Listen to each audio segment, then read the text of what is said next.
오늘 말씀은 아까 우리 큐티했던 제목과 동일합니다. 약한 것을 자랑하리라. 우리 사도 바울 선배님의 말씀인데요. 저와 여러분들이 아까 큐티했듯이 약한 것을 주님 안에서 자랑할 수 있는 우리가 되기를 축복합니다. 아멘. 아멘. 고린도 후서 11장 30절 말씀인데요. 내가 부득불 자랑할진대 내가 약한 것을 자랑하리라. 자, 그럼 일단 이 약하고 강하고 이것을 얘기하기 전에 일단 전제로 먼저 짚고 넘어갈 게 있습니다. 과연 우리의 구원의 공로는 누구의 공로 때문인가요? 우리의 노력 때문인가요? 예수님의 십자가 대속 사역 때문인가요? 너무나도 당연하게 예수님의 십자가 공로 때문이에요. 너무나도 당연해요. 그래서 에베소서 2장 3절에서 5절 그리고 8절에서 9절 말씀을 제가 차례대로 읽어드릴게요. 오늘은 그냥 말씀을 쭉 읽으면서 나갈게요. 전에는 우리도 다 그 가운데서 우리 육체의 욕심을 따라 지내며 육체와 마음에 원하는 것을 하여 다른 이들과 같이 본질상 진노의 자녀이었더니 저희가 사실 다 죄의 싹스로 죽어야만 할 존재들이었어요. 사실은 긍휼이 풍성하신 하나님이 우리를 사랑하신 그 큰 사랑을 인하여 허물로 죽은 우리를 그리스도와 함께 살리셨고 너희는 은혜로 구원을 받은 것이라. 아멘. 우리는 은혜로 구원을 받게 되었습니다. 너희는 그 은혜에 의하여 믿음으로 말미암아 구원을 받았으니 이것은 너희에게서 난 것이 아니요 즉 우리에게서 난 것이 아니요 우리의 노력으로 말미암음이 아니요 하나님의 선물이라. 행위에서 난 것이 아니니 이는 누구든지 자랑하지 못하게 함이라. 아멘. 누구든지 자랑하지 못하게 함이라. 그러니까 세상에서 구원받는 모든 사람들은 자기 자신의 노력으로 구원받은 사람이 없어요. 다 예수님의 공로로 말미암아 구원받게 됐어요. 그래서 자랑할 수가 없어요. 내가 남들보다 조금 믿음이 좀 신앙이 깊고 은사도 있고 그렇다고 해서 자랑할 수가 없어요. 그 근원은 다 우리 주 예수 그리스도로부터 말미암은 거예요. 오히려 사도 바울같이 자신의 약함을 자랑한다고 하잖아요. 오히려 자기보다 더 연약한 자들을 위해서 눈물을 흘리면서 기도하면서 노심초사하면서 케어하면서 그렇게 해요. 겸손하게 예수님과 같이. 그러니까 저와 여러분들도 이제 믿음의 연륜이 좀 깊어지고 신앙의 조예가 깊어지고 또 주님의 말씀을 더 잘 이해하고 음성도 더 잘 듣고 하게 되면 이런 사도 바울과 같이 나보다 좀 더 연약한 지체를 위해서 눈물을 흘리면서 케어를 해야 돼요. 마음이 아파도 품어주면서 케어를 해야 돼요. 아멘? 아멘이에요. 아멘입니다. 자, 그러면 사도 바울은 왜 자신의 약한 것을 자랑하였을까요? 왜? 네, 읽어드릴게요. 고린도 후서 12장 7절에서 10절 말씀을 쭉 읽어드릴게요. 이게 사도 바울 우리 믿음의 선배님뿐만이 아니라 우리 모두에게 다 적용되는 말씀이에요. 여러 계시를 받은 것이 지극히 크므로 너무 자만하지 않게 하시려고 내 육체의 가시 곧 사단의 사자를 주셨으니 이는 나를 쳐서 너무 자만하지 않게 하려 하십니다. 그러니까 이제 보통 우리가 그러니까 이제 사도 바울 우리 선배님이 좀 눈이 안 좋았던 걸로 많이 해석을 해요. 그래서 이제 대필자도 있고 하잖아요. 서신 대신 써주고 한 사람도 있잖아요. 그러니까 눈이 잘 안 보여서 그러지 않았을까 추측을 해요. 하지만 정확하게 무슨 병인지는 모르겠어요. 아무튼 사단의 이 가시를 품고 고통을 받았어요. 우리 믿음의 선배님이.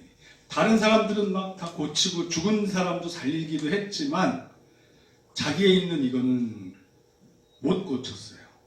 못 고친 게 아니라 하나님이 들어주시지 않으셨어요. 왜? 사도 바울 그 자신을 위해서 그리고 하나님의 영광을 위해서. 이것이 내게서 떠나가게 하기 위하여 내가 3번 주께 간구하였더니 나에게 이르시기를 내 은혜가 내게 족하도다. 내 은혜가 내게 족하도다. 이게 하나님의 응답이었어요. 이야, 은근히 잘 떨려요. 주님, 우리 결혼하게 해주세요. 막 기도하는데. 네. 내 은혜가 되게 족하도다 그러면 얼마나 잘 떨리겠어요. 그죠? 근데 그렇진 않아요. 이거하고 또 별개예요. 우리는 사도 바울 같이 그렇게 교만할 거리가 없어요. 별로. 그러니까 그 정도까지 아니니까 염려 안 하셔도 될 것 같아요.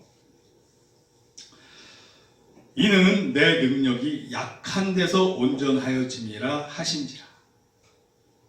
그러니까 이 사도 바울이 스스로 자기 자신의 부족함을 깨달을 때 더 주님을 의지하고 주님을 믿고 의지하게 돼요. 그래야 하나님의 능력을 받아서 그거를 사용할 수 있다는 거예요.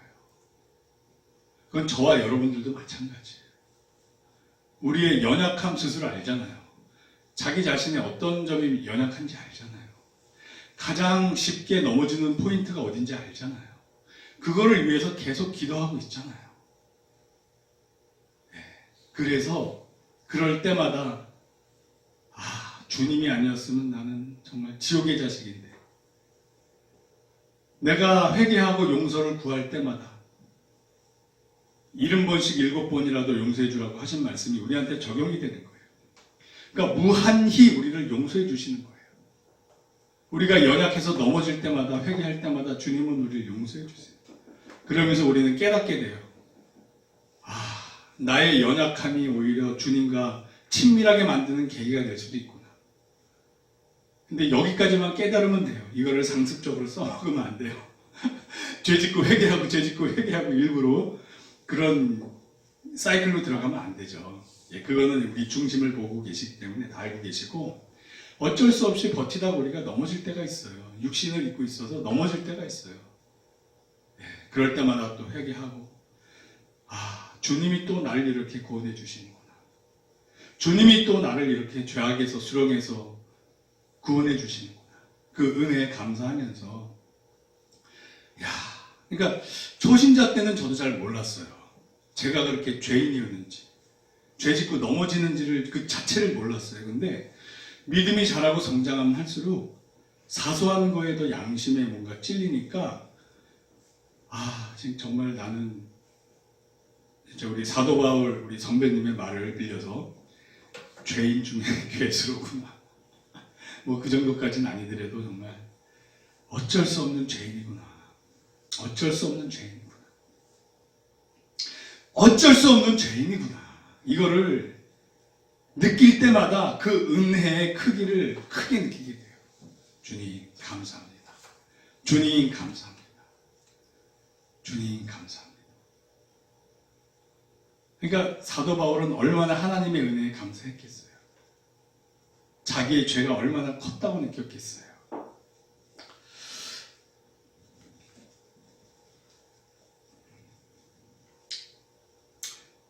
그러므로 도리어 크게 기뻐함으로 나의 여러 약한 것들에 대하여 자랑하리니 이는 그리스도의 능력이 내게 머물게 하려 함이라.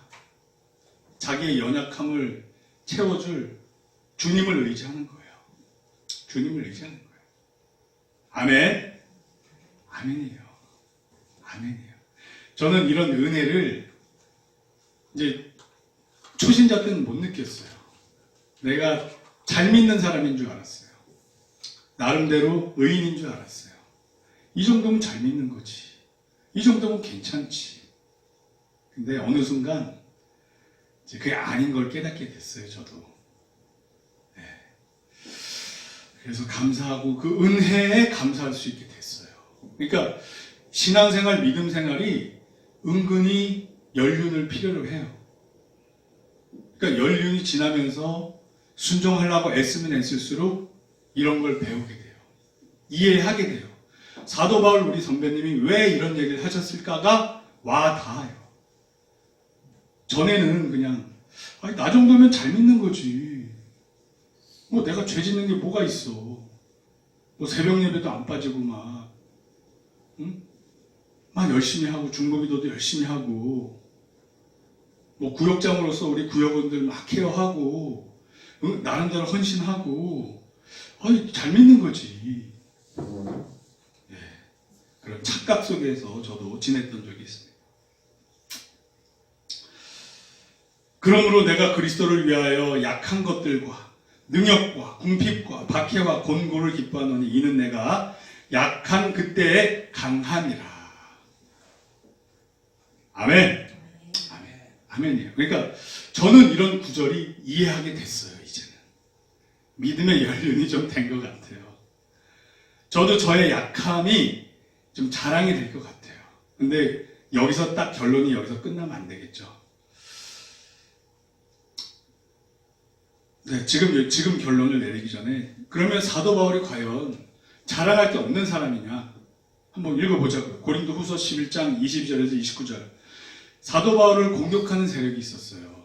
자칭 유대인, 이스라엘인이라 그러면서 막 공격하는 세력이 있었어요. 사도 바울이 애써서 세워놓은 고린도 교회에 와서 막 사도 바울은 아무것도 아니다. 가짜 사도다. 막 이러면서 공격하는 세력이 있었어요. 그래서 거기에 항변하는 내용이 있어요. 그들이 히브리인이냐 나도 그러하며 그들이 이스라엘인이냐 나도 그러하며 그들이 아브라함의 후손이냐 나도 그러하며 그들이 그리스도의 일꾼이냐 정신없는 말을 하거니와 나는 더욱 그러하도다. 그러니까 설령 나를 공격하는 그들이 그리스도인이라 하더라도 그렇다 치더라도 나는 진짜 그리스도인이다. 이 뜻인 거예요. 내가 수고를 넘치도록 하고 옥에 갇히기도 더 많이 하고 매도 수없이 맞고 여러 번 죽을 뻔했으니 유대인들에게 40에서 하나 감한 매를 5번 맞았으며 3번 태장으로 맞고 1번 돌로 맞고 3번 파산하고 일주야를 깊은 바다에서 지냈으며 여러 번 여행하면서 강의 위험과 강도의 위험과 동족의 위험과 이방인의 위험과 시내의 위험과 광야의 위험과 바다의 위험과 거짓 형제 중의 위험을 당하고 또 수고하며 애쓰고 여러 번 자지 못하고 줄이며 목마르고 여러 번 굶고 춥고 헐벗었는 참 이때 보니까 불쌍한 생각이 들어요. 모진 고난은 다 당했어요. 이외에 이런 고사하고 아직도 날마다 내 속에 눌리는 것이 있으니 곧 모든 교회를 위하여 염려하는 것이라. 뭐 이거 육체적인 고통은 둘째치고 이 정신적 영적 고통이 있다는 거예요. 교회가 잘 서서 유지가 돼야 될 텐데 막 율법주의자들, 자신을 공격하는 이상한 세력들 수시로 나타나서 교회를 자꾸 공격하고 하니까 또 그런 거 염려하면서 기도하면서 막 눌리는 거예요. 네. 누가 약하면 내가 약하지 아니하며 누가 실족하게 되면 내가 애타지 아니하더냐. 그러니까 부모의 심정으로 정말 안타까워하면서 애타하면서 교회를 돌봤어요. 네. 그러니까 사실 그러면 이 모든 이 행적을 봤을 때 이 자랑할 게 없어요. 누가 과연 이 사도 바울하고 빗대어 견주어서 이렇게 노력했다고 말할 수가 있겠어요. 과연 누가 정말 스스로 내세우려고 했으면 비교할 사람이 없을 정도예요.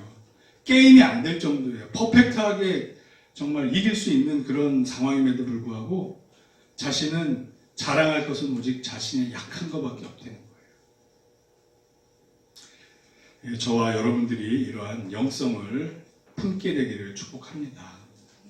사도 바울이 또 양심상 고통스러웠던 부분이 제가 보기에 있는 부분은 스데반 집사님의 순교 때 자신이 죽이라고 명령을 했었잖아요. 죽여라. 자기가 율법 학자로서 그런 권한이 있는 거예요. 살리고 죽일 수 있는 그런 권한이 있는 거예요. 율법의 기준에 따라. 그래서 스데반 집사님을 죽여라 해서 죽였어요. 근데 스데반 집사님이 어떻게 돌아가셨죠? 저들의 죄를 저들에게 돌리지 마옵소서. 그리고 자신을 핍박하는 사람을 위해서 기도하면서 소천했단 말이에요. 하늘이 열리고 하나님 우편에 예수님 계신 거 보면서.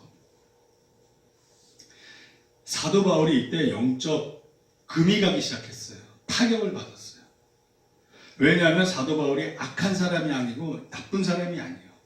하나님의 의를 추구하던 사람이에요. 올바르게 살라고 애썼던 사람이에요. 단지 그 방법을 몰랐을 뿐이에요. 예수 그리스도가 메시아고 그분을 믿어야 올바른 의를 얻을 수 있다는 것을 몰랐을 뿐이에요. 자기가 알고 있었던, 잘못 알고 있었던 그 율법, 행위로 구원받기 위해서 애썼던 사람이에요. 그런데 자기가 스데반 집사님의 사랑을 입었어요. 자기가 죽이라 해서 죽였는데 자기의 죄를 자기에게 돌리지 말라고 그러는 걸 봤어요. 그러니까 사도 바울이 나쁜 사람이고 양심이 화인 맞은 사람이면 모를까? 나름대로 의로움을 추구했던 사람이라 양심이 자꾸 걸리기 시작했어요. 성령님이 역사하시기 시작한 거예요. 그러니까 사도 바울이 괴로워하기 시작했어요. 그게 어디 나오냐? 사도행전 26장 14절에서 15절 말씀을 보면 우리가 다 땅에 엎드려짐에 내가 소리를 들으니 히브리 말로 이르되 사울아 사울아 내가 어찌하여 나를 박해하느냐 가시체를 뒷발질하기가 내게 고생이니라. 내가 대답하되 주님 누구시나이까 주께서 이르시되 나는 내가 박해하는 예수라. 자, 여기서 가시체를 뒷발질하기가 내게 고생이니라. 이게 무슨 뜻이냐면 옛날에는 이렇게 가시체라고 해서 막대기 끝에 뭐 이렇게 쇠 같은 걸 박아가지고 딱딱하게 한 다음에 소를 이렇게 때렸어요. 때려서 이렇게 이동시켰어요. 아프니까 막 움직일 거 아니에요. 밭 갈고 뭐 그런 거 할 때, 농경 뭐 이런 거 할 때. 그러니까 이걸 딱 때리면 소가 아프잖아요. 아프니까 이 막대기를 향해서 뒷발질을 치는 거예요. 때리지 마. 아파. 왜 자꾸 때려? 그래서 막대기를 향해 뒷발질 치는 거예요. 그런데 하나님이 사도 바울한테 지금 그러는 거예요. 이게 무슨 얘기냐면 하나님의 원하는 길로 이렇게 몰라고 하는데 사도 바울이 저항하는 거예요. 그 매를 향해서 때리지 마 하면서 뒷발질 치는 거예요. 이게 어떤 상황이냐면 사도 바울이 번민에 빠졌어요.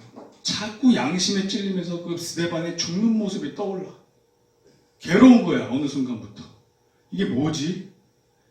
내가 죽이는데 쟤는 왜 날 위해 기도하지?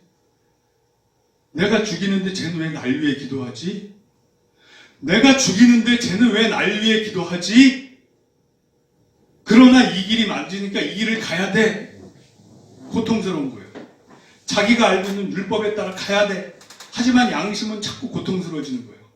고통스러워지는 거예요. 이것을 가시체를 뒷발질하기가 힘들다고 하나님이 이렇게 예수님 주님이 얘기하시는 거예요.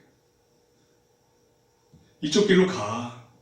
스데반이 너희를 사랑한 이 사랑이 올바른 길이야. 이쪽 길로 가. 근데 아니야. 율법을 지켜야 돼. 쟤는 죽어 마땅해. 그러면서 막 자기 양심과 싸우는 거예요. 그 고통. 자기 양심에 이제 자기 확신에 균열이 가기 시작했어요. 스데반을 통해서.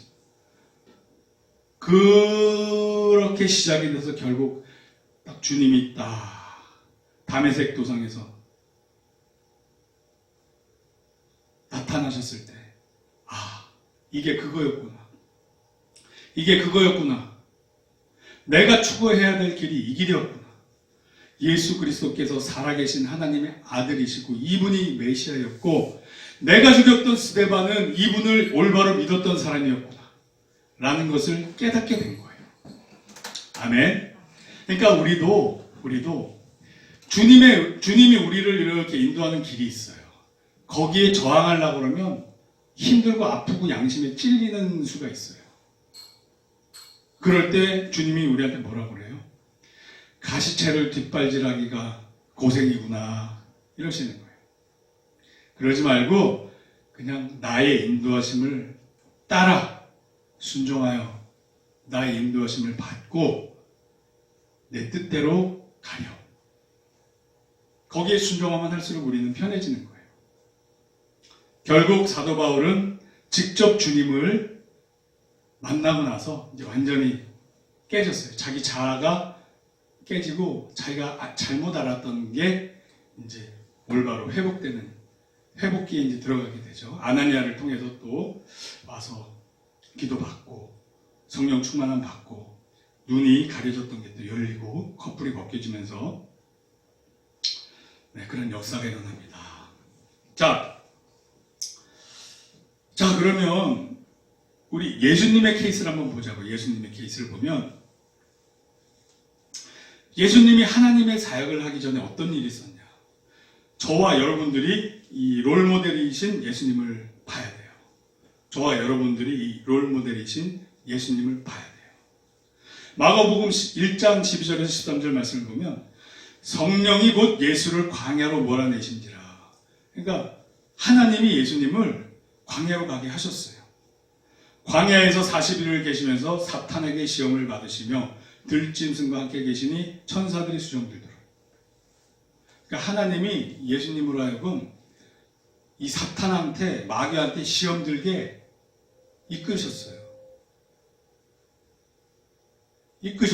하나님을 하기 전에. 이게 우리한테 항의하는 바는, 우리한테 말씀하시는 바는 너희들도 내 뜻대로 내 삶을 살기 위해서는 이런 테스트가 꼭 있단다. 테스트에서 이겨내라. 이 말씀을 하시고 싶은 거예요. 왜? 예수님은 롤모델이시니까. 예수님은 롤모델이시니까. 이게 마태복음에도 동일한 말씀이 있어요. 4장 1절에 보면 그때 예수께서 성령에게 이끌리어 마귀에게 시험을 받으러 광야로 가사. 사탄한테 시험받는 게 하나님의 뜻인 거예요. 우리도 세상에 살 때는 어차피 사탄의 영역이고 사탄의 집이었고 사탄의 밥이었기 때문에 그냥 테스트하건 말건 상관이 없어요. 근데 우리가 주님을 믿고 주님 뜻대로 살고자 시작할 때는 예수님과 같은 일이 일어나요. 정말 내가 회심을 해서 예수님처럼 살아보자 그러면 성령님의 인도하심을 받아 사탄이 시험하러 가요. 이상하게 믿으려고 하니까 왜 자꾸 이렇게 더 꼬이지? 이상하게 예수님 믿으려고 그러니까 전보다 더 꼬이지? 테스트가 와요. 테스트가 옵니다. 하나님의 일을 하기 전에 사탄의 테스트가 옵니다. 그때 어떻게 해야 돼요? 예수님은 말씀으로 물리쳐서 이겨내셨죠? 아멘. 우리도 믿음과 말씀으로 이겨내야 돼요. 이 사탄의 공격을 불화살을 막는 믿음의 방패로 막고 말씀으로 이 공격을 깨트려 나가야 돼요. 거짓된 생각, 거짓된 유혹을 말씀에 맞춰서 물리쳐내야 돼요. 이런 부정적 생각, 이런 불신의 생각, 나사렛 예수 이름으로 명하노니 사탄아 떠나 가라. 물리치는 거예요. 대적하라. 대적하라 그러잖아요. 대적하면 물러간다고 그러잖아요. 우리를 넘어뜨리려고 우는 사자와 같이 지금도 삼킬 자를 찾아 다닌단 말이에요. 특히 하나님의 일을 시작하려고 하는 사람에게 더더욱 그래요. 근데 여기서 통과하면 예수님의 경우를 보면 당분간은 평안해요. 그러다가 나중에 결정적으로 십자가 지기 전에 또 한 번 또 오죠. 공격 오죠. 그러니까 우리도 마찬가지예요. 저와 여러분들이 뭔가 주님의 뜻대로 살아보려고 하면 테스트가 와요. 믿음의 테스트. 영적 공격이 들어와요. 그럴 때는 어떻게? 믿음의 방패와 말씀의 검으로 깨트려 이 사단의 진을 깨트려 이겨나가야 돼요. 아멘? 아멘? 아멘? 아멘이에요. 그래서 저와 여러분들이 주님을 좀 더 잘 믿어보려고 영적 레벨업이 되려고 하는 그 순간 사탄이 공격해요. 이건 그냥 그 코스예요. 코스. 예수님의 중요 순간마다 사탄이 왔잖아요. 천지를 지으신 창조자한테도 이렇게 덤비는데 우리 같은 피조물한테는 오죽하겠어요. 이거 옛날에는 밥이었는데 이거 옛날에 내 밥이었는데, 내가 막 갖고 놀았던 내 밥이었는데, 어느 순간 예수님 편에 쏙 들어가서 예수님의 자녀가 됐네. 유혹해봐야지. 넘어뜨려봐야지. 다시 내 걸로 만들어봐야지. 호시탐탐 노래요. 그래서 우리에게 사탄의 공격은 필수적이다. 그렇다고 두려워 떨면 돼야 안 돼요? 안 돼요. 왜? 우리는 예수님을 믿고 그 믿음으로 물리치면 물러간다고 성경에서 말씀하고 있어요. 아멘? 이길 수 있는 무기가 다 있단 말이에요. 그냥 이기면 돼요. 이기시면 돼요. 극복하면 돼요. 아멘? 그래서 저와 여러분들이 예수님을 닮아가는 거예요. 우리의 연약한 포인트, 약점들이 있잖아요. 그거 하나하나씩 극복해가고 이겨가는 거예요. 더 이상 속지 말자. 더 이상 속지 말자. 이 사탄의 유혹에 더 이상 속아서 내가 넘어지지 말자. 넘어지고 나서 보니까 내가 속은 거야. 이런 실수 2번 하지 말자. 아멘? 아멘이에요. 아멘이에요. 그래서 우리가 믿음이 이렇게 스텝 바이 스텝 한 단계 한 단계 올라가게 돼요. 그래서 그리스도의 장성한 분량이 충만한 데까지 자라남을 믿습니다.